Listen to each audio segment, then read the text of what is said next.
나에게도 좋은 사람이 될게요. 나에게 가장 인색한 건 바로 나였어. 인생은 실패의 연속이구나. 가끔 이런 생각이 들 때마다 마음이 서늘해지는 동시에 담담해지는 것을 느낀다. 사소한 행복과 벅찬 성취의 순간도 있지만 그것으로 메꾸지 못할 실패의 순간도 분명히 있다. 그런데 누구에게나 공평하게 적용되는 그 사실 앞에서 나의 무의식은 나를 슬쩍 예외의 자리로 밀어놓곤 했다. 속상하긴 하지만 누구나 실패할 수는 있는 거잖아. 하지만 난 실패하면 안 돼. 에이, 그 정도 사소한 실수는 누구나 하지. 하지만 난 실수해선 안 된다고. 잘하고 싶은 욕심이 커질수록 자신에게 더 가혹해지는 건 왜일까? 회사를 그만두고 혼자 일하면서 모든 일을 혼자 책임지고 성과도 실패도 오롯이 나만의 몫이 되자 숨 쉴 구멍이 차츰 좁아졌다. 성취보다는 실패가, 해낸 일보다는 아직 하지 못한 일이 더 크게 보였다. 가장 큰 문제는 이 모든 걸 나 혼자만 알고 있다는 거였다. 지나가는 말이라도 수고했어, 잘했어, 고생하네 라는 말을 해주는 동료가 없으니 마음이 고여만 갔다. 그래서 전보다 SNS를 더 많이 했다. 특히 24시간이 지나면 사라지는 인스타그램 스토리에 사소한 일상을 자주 올렸다. 사람들이 남겨주는 메시지가 반가웠다. 하지만 SNS에 올리는 장면은 내가 진짜 하고 싶은 말과는 거리가 있었다. 눈 뜨자마자 씻지도 않고 바지런히 일해도 좀처럼 해결되지 않는 문제. 허탕에 가까운 미팅. 지겹도록 실패를 반복해야 하는 글쓰기와 조향의 고단함. 이런 얘긴 누구도 듣고 싶어 하지 않을 거란 생각에 입을 다물었다. 심지어 가까운 가족과 친구들에게도 마찬가지였다. 오히려 가깝기 때문에 반복되는 실패를 자꾸 이야기하는 것이 마치 그들에게 응석 부리는 것 같아 미안했다. 그러다 보니 어느 순간 아주 뾰족하게 날이 서 있는 나를 발견했다. 아주 사소한 실수에도 분노가 멈추지 않았다. 자동차 보험 만기일을 넘기는 바람에 보험회사와 쓸데없는 실랑이를 하는 순간, 번호를 잘못 적어 넣어 엉뚱한 사람에게 메시지를 보낸 순간, 급하게 사온 사료를 먹고 고양이가 토하는 걸 본 순간, 그 모든 분노는 나를 향해 있었다. 대체 왜 이런 잘못을 한 거지? 어떻게 이런 실수를 할 수 있지? 나만 잘하면 되는 건데 내가 다 망쳤어. 내가 나에게 내뱉는 가혹한 말이 차곡차곡 쌓여갈수록 모래주머니를 단 것처럼 마음이 무거워졌다. 늘 해내던 일도 더 어렵고 멀게 느껴졌다. 업무가 손에 잡히지 않아 집 앞 카페로 나서는 일조차 쉽지 않을 정도였다. 우울감에 사로잡혀 정오가 다 되도록 침대에서 일어나지 못하던 어느 날, 처음으로 SNS에 힘들다는 말을 줄줄 적었다. 그러고는 곧바로 후회에 사로잡혔다. 사람들은 이런 얘기 싫어하는데 또 바보 같은 짓을 했네.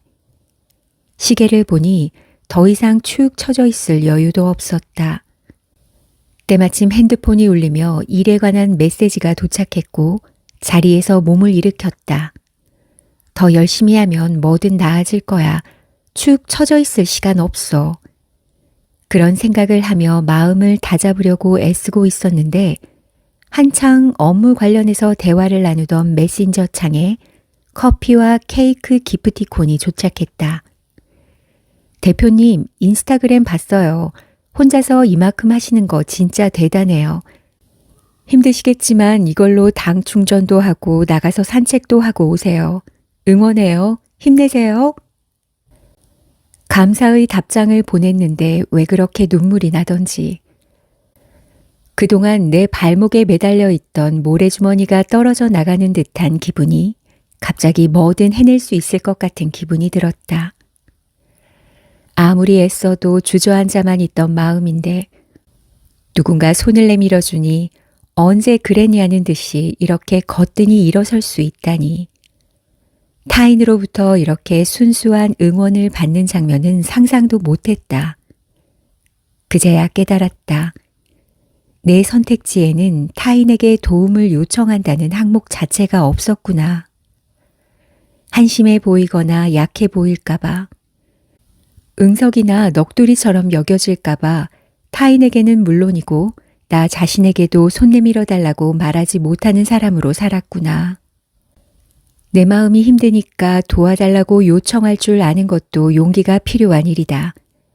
때로는 스스로를 일으킬 수 없을 정도로 망가져 있는 자신을 인정하는 것 또한 용기가 필요한 일이고, 세상 그 누구보다 내가 나에게 엄격하게 굴 때 타인의 뭉근한 다정함이 나를 구한다. 그 힘으로 일어서는 게 부끄러운 일이 아니라 감사하고 기쁜 일이라는 걸 이제서야 깨달았다. 나 참, 다 크고 나서도 깨달아야 할 일이 왜 이리 많이 남았는지 모르겠네. 시작했다고 꼭 끝을 볼 필요 없어. 세상에는 시작하는 일에 강한 사람이 있고 그것을 끝맺는 데 강한 사람이 있다. 물론 둘 다 잘하면 더할 나위 없이 좋겠지만 아쉽게도 나는 전자에만 특화된 사람이다. 나는 늘 무언가를 끊임없이 찾아다니고 새로 시작했다. 덕분에 이루다 헤아릴 수 없을 정도로 많은 것을 배웠다. 베이킹, 작사, 요리, 발레, 재즈 댄스, 와인, 쇼핑몰 운영, 꽃꽂이, 피아노, 영상 편집. 누군가 SNS에 원데이 클래스란 돈을 내고 이 길이 내 길이 아님을 하루 만에 확인하는 것이라는 우스갯소리로 올려놓을 때도 웃지 못했던 것은 그런 확인을 계속 반복하는 사람이 나이기 때문이었다. 물론 이런 성향을 부끄러워하고 자책하던 때도 있었다. 일단 시작했으면 끝을 봐야지, 칼을 뽑았으면 무라도 베어야지 식의 말을 너무나도 많이 들으며 자랐기 때문이다. 나는 왜 한 가지에 집중을 못할까? 왜 이렇게 끈기가 없을까? 이렇게 쉽게 포기해도 되는 걸까? 그런 생각이 쌓일수록 새로운 것을 시작하기가 점점 두려웠다. 해봤는데 별로면 어떡하지?